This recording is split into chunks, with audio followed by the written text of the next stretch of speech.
Hello viewer, আপনারা দেখতে পাচ্ছেন বাংলাদেশে একমাত্র কয়লার খনি। এই কয়লা খনি, এটা দেখতে পাচ্ছেন কয়লা খনির পাথর ঢিবি। মাটির নিচে যে কয়লাগুলো আসে, সেই কয়লার সাথে কিছু মাটি থাকে, পাথর থাকে। এই পাথরগুলো এখানে রাখা হয়েছে।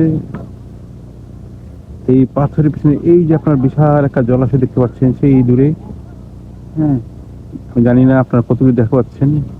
এই জলাশয়টি আসলে প্রাকৃতিকভাবে জলাশয় না, এটা মানুষের সৃষ্টি করা জলাশয়।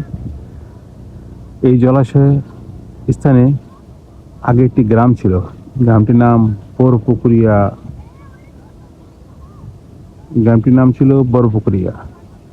আজ সেই গ্রামটি নেই। আজ শুধু স্মৃতির পাতায়, ইতিহাসের পাতায় নামটি রয়ে গেছে। কিন্তু না, শুধু নামটি রয়নি, গ্রামটি আছে কিন্তু একটু সরে গেছে, ওই দূরে চলে গেছে। ওই দূরে দেখতে পাচ্ছেন, জানি না ক্যামেরায় কত দেখা যাচ্ছে।